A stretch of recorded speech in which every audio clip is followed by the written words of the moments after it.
Welcome to the Ad Project Podcast. I'm one of your hosts, Maria Hewitt.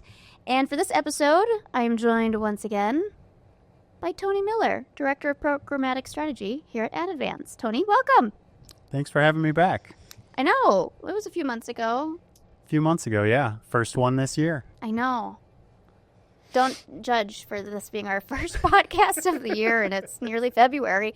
But you know, we were just saving it up. Tony, you've been on the podcast before. Folks probably know who you are. Yeah. Do you have a fun fact for me? A fun fact. Oh, my goodness. So, we're here in Duluth, Minnesota. Mm-hmm. It is the furthest inward shipping port in America. I don't know if I said that right or whatever, but I think you get what I mean. And I'm a huge boat nerd. Huge. So, Huge. yeah, incredibly fun fact. Tell me if you about see it. me out and about or something, ask me about boats. I'll talk your ear off. What's your favorite boat? Oh, man, my favorite boat, ship. I think we can call it a ship because it's big enough. Yeah. There's probably a point where you graduate from a boat to a ship. It's called the James R. Barker. It is a 1,000-footer. It's huge, but it's got a really cool and unique horn that I absolutely love. Can we hear it?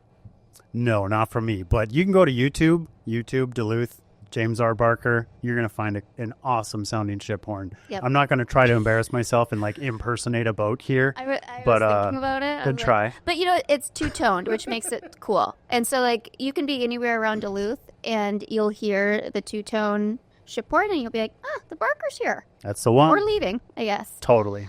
So Tony's a boat nerd, but he's also a programmatic DSP expert, which we will be talking about Amazon DSP specifically today. And we've seen it evolve a lot over, 5 years?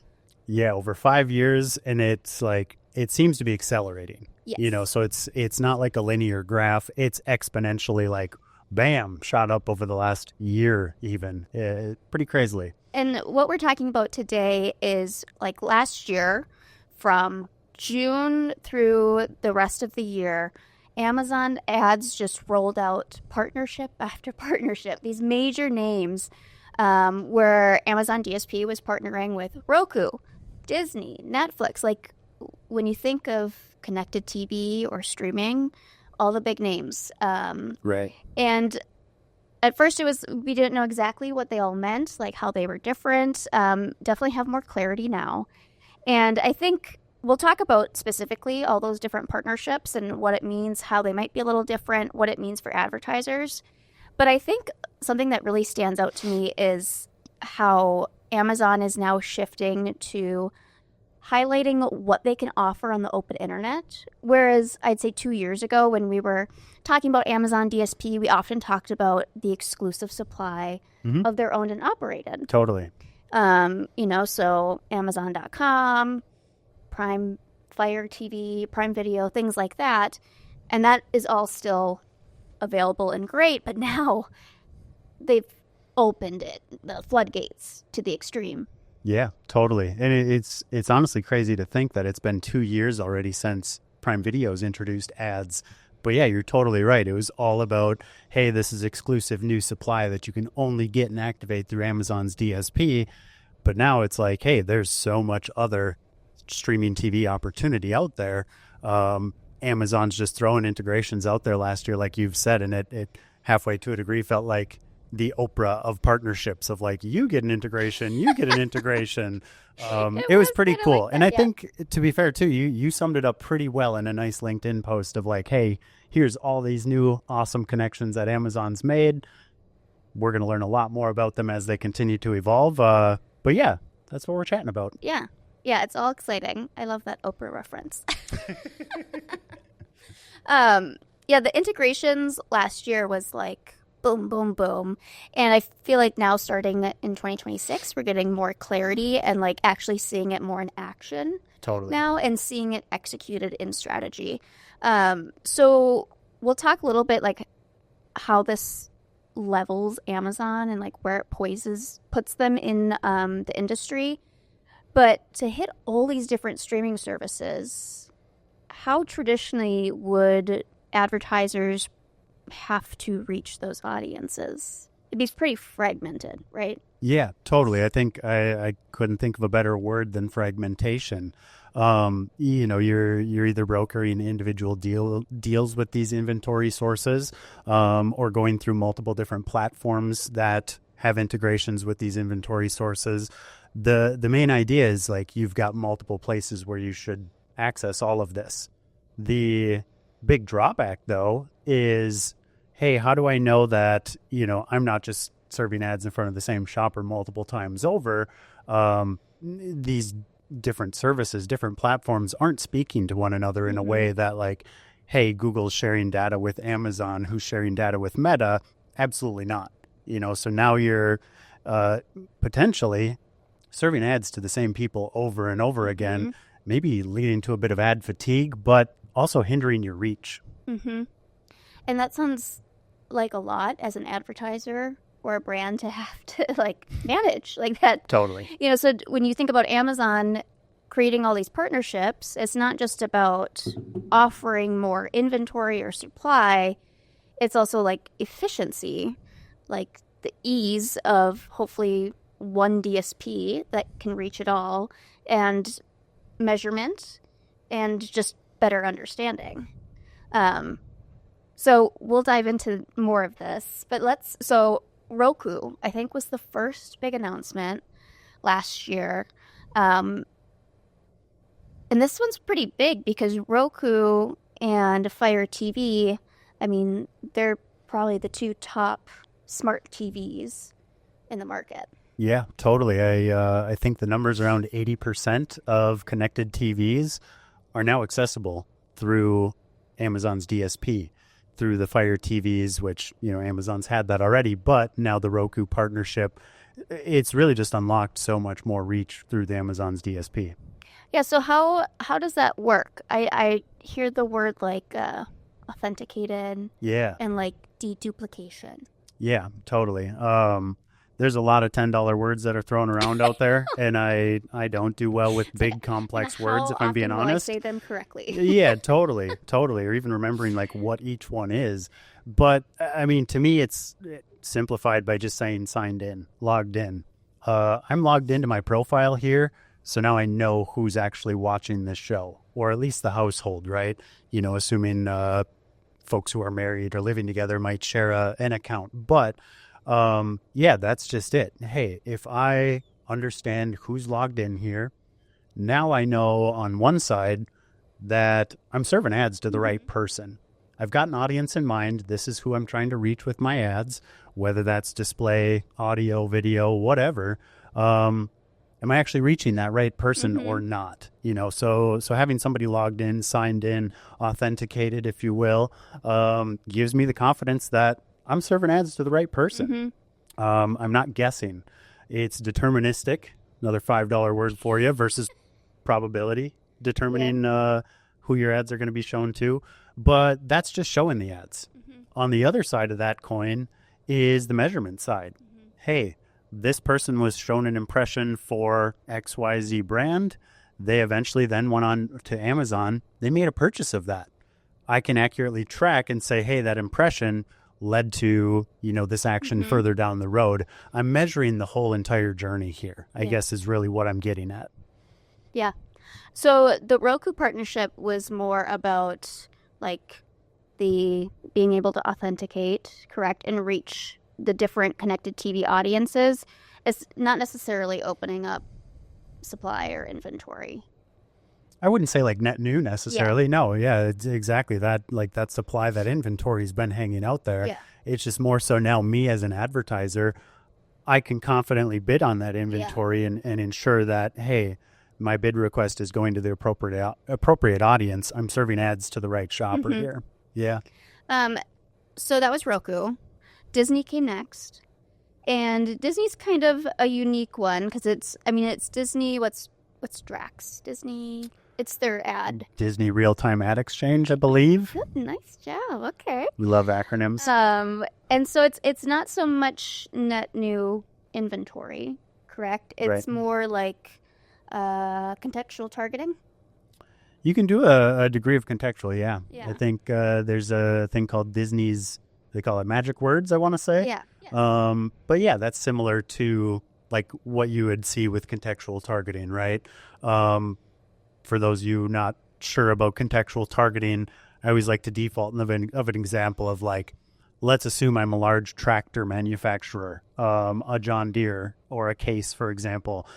I'm better off serving ads on agricultural or farming related websites versus, sports or weather or something along those lines. It's connecting my ad with the content that the user's intaking at that moment. So yeah, with Disney's AdWords, you can get a little bit more specific. You're serving ads around the same kind of content that's being displayed or being streamed, I should say. Right. So magic words is like a list of words that are magical. Everything with Disney's magical. So, Disney. And then it will connect with the content. Like your ad will fit into the content aligned with that magic word. So let's say it's dining is the magic word. Sure. And you are advertising, I don't know, wine glasses or something. Totally. Then that ad would be placed into content that is around dining. Yeah. Right? Yep. Okay. Compared to sneakers, for example. Yeah. It'd be a heck of a lot more relevant there. Yeah. Yeah. Okay. I mean, and maybe this is an important point to make. Talking about dining, this Amazon's DSP isn't just for people selling on the platform. So we don't necessarily need to just think of items or, brands, products that are sold on the Amazon platform. This could be an amazing instance for restaurants. Hey, local restaurants in the area, we want to start serving some streaming TV ads because we understand that consumers are changing their behavior. They're cutting cords. They're not relying on, digital channels over the airwaves or cable boxes anymore. They're streaming stuff. So, hey, how do I continue to get in front of my shoppers or my customer base? I got to change the game too. Yeah. That's a great example. Like a rom-com film on the Disney platform and a romantic restaurant could use magic words to be shown within that before or after or whatever Totally. of that rom-com. Yeah, that works. Does the Disney partnership, is that kind of the main perk of the Disney partnership is the Drax connection and magic words? Yeah, and I like magic words. I'm sure it's great and awesome. I think the partnership just in general is powerful there. Now we've got Amazon's first party data, Amazon's signals. Like I can't say enough about Amazon's audiences. It's, building and thus targeting shoppers based off of trillions of different data points and signals in arguably the largest shopping network that the world's ever seen before. That data is incredibly powerful, being able to then match that with, hey, these are people streaming on Disney Plus. Great. We're getting in front of the right shopper. I'm able to measure any effects or purchases or, conversion events, we'll just say in summary, after the ads were served. And I think, and we'll get there too as we continue our conversation, but I'm ensuring that it's like net new reach. I'm not just hitting the same shopper over and over and over again as they're streaming something on Disney Plus, and then they jump over to Hulu. Maybe that's a poor example because that's part of the same exchange, but I think you get the idea. Hey, now I'm on Netflix. Now I'm on Paramount, going through Peacock. I'm not just hammering that same person over and over again with ads. I'm able to control frequency and thus ensure that I'm extending my reach. And, it's I guess you mentioned the word deduplication before. That I think is, maybe we're getting ahead of ourselves here, but that's kind of the grand, outcome of all of these partnerships. Yeah. Is smarter ad spending. Totally. Making sure you're hitting those new customers. Yeah. Okay, so let's touch on Netflix. Historically, a very tight, closed ecosystem. And this one also seems like maybe it's still kind of coming to fruition. We're not reaping the benefits of the partnership yet. Yeah, I'd say I love sports. We'll say we're in the first quarter yet. Yeah. The game's still developing. We're still trying to figure out, my guarding the right person here, or where can I get my advantages on the court.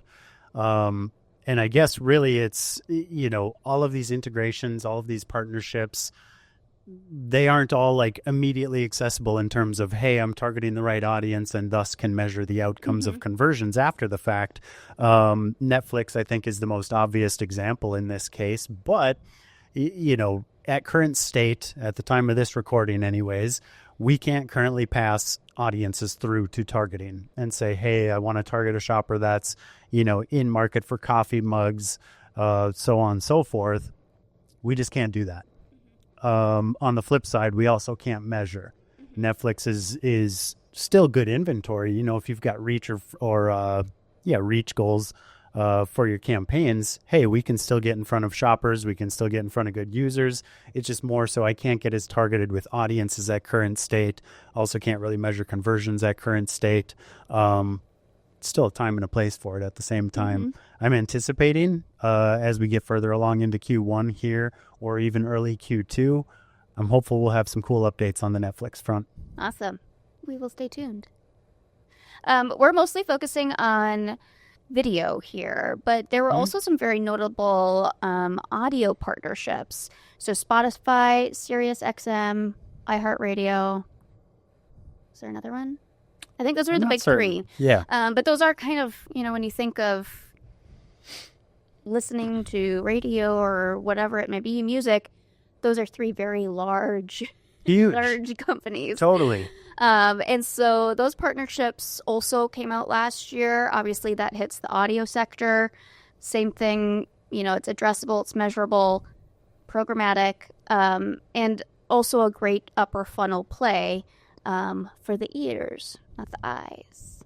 Totally. Yeah, and it's really about hitting your shoppers where they're at, meeting them wherever they're consuming content, whether that be video, whether that be articles or recipes or whatever online, your streaming shows, movies, whatever with different streaming services. Hey, I'm going out for a run. I'm going to put on my favorite podcast, or I'm driving to work, so I'm throwing on the latest and greatest tunes. Yeah, totally. We're trying to get in front of those shoppers no matter where they're at. And I think these integrations really make, Amazon's DSP a very powerful one-stop shop to make sure that we're getting in front of our shoppers wherever it matters most for them.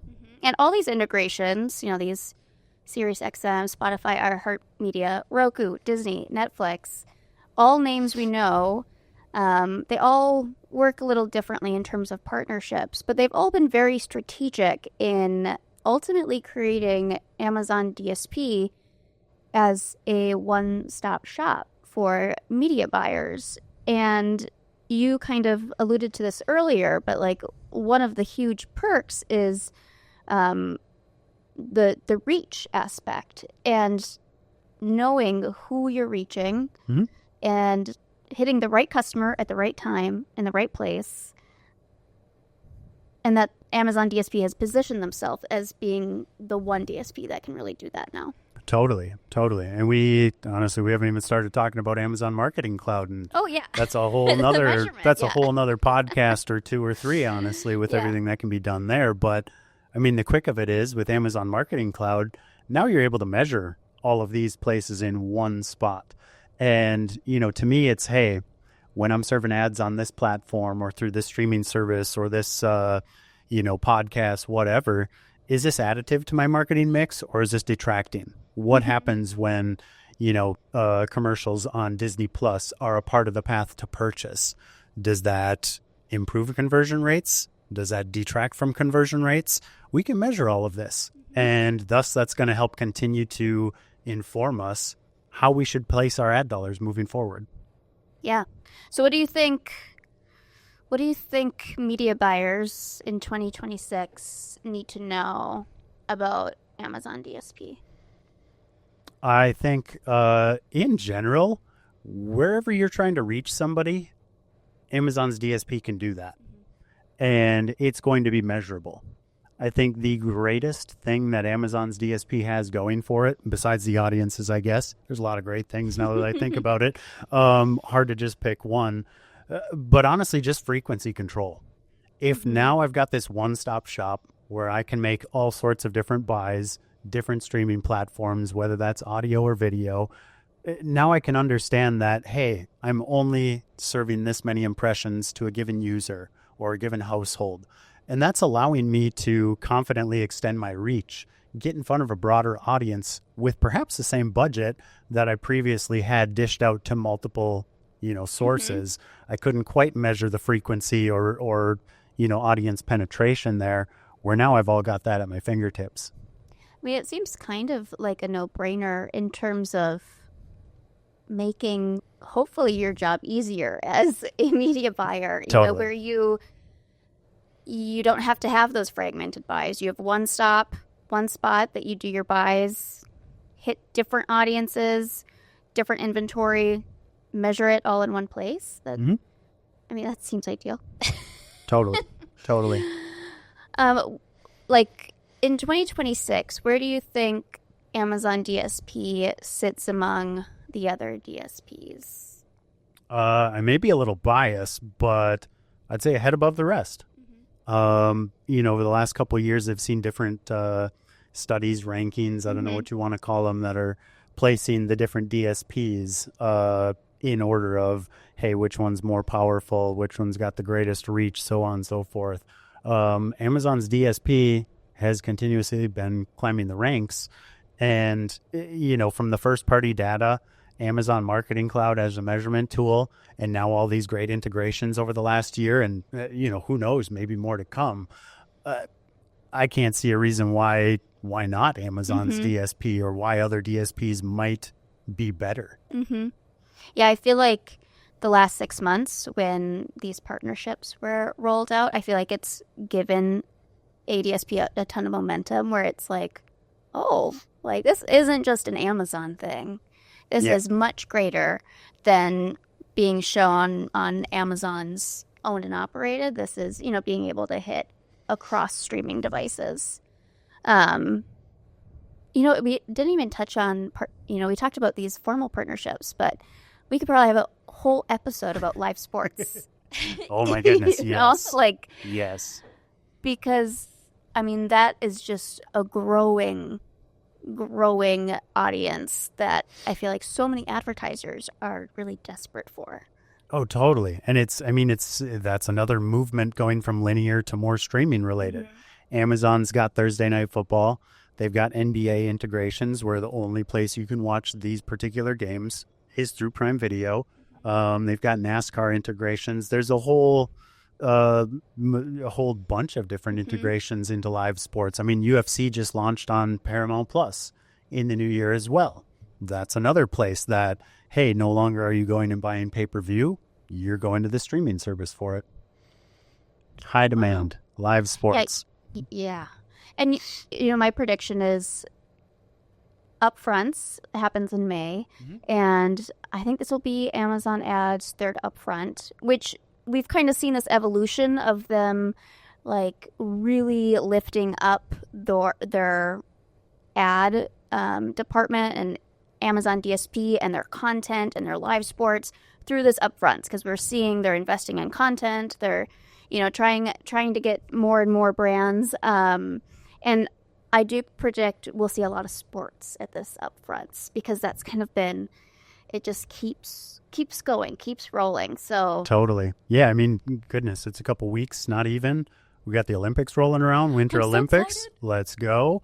Maybe we're biased as Minnesotans. We love the winter sports. We do, yeah. Yes. But then, right behind upfronts is going to be the World Cup. Yeah. Same idea here. And it's the, like I said, the movement from linear. Hey, I don't have to be tuned in live to watch my team play or my country play or whatever it is, or my sport in the Olympics. I'm going to go into NBC. I'm going to stream that sport when I've got time. Okay, cool. Let's get in front of those shoppers with some very relevant ads. I feel like we could do another episode on live sports. We probably should. So we will do that. Hopefully this episode offered a little more clarity on what, that whole flurry of partnerships, what it all meant for Amazon DSP late last year. As Tony mentioned, things will continue to evolve. The announcement is always the first step, and then you see it actually add it to your strategy and execute it. But ultimately, it's really lifted Amazon DSP into a new level of reaching audiences. Couldn't have said it better myself. Oh, Tony, thank you so much for joining us. I appreciate you having me back. We'll have you back. I have a whole list of topics for you. I know you're excited. Look at Totally. Ready to go? Follow us on LinkedIn, on YouTube, and we will see you next time. Thank you so much for joining the Ad Project Podcast.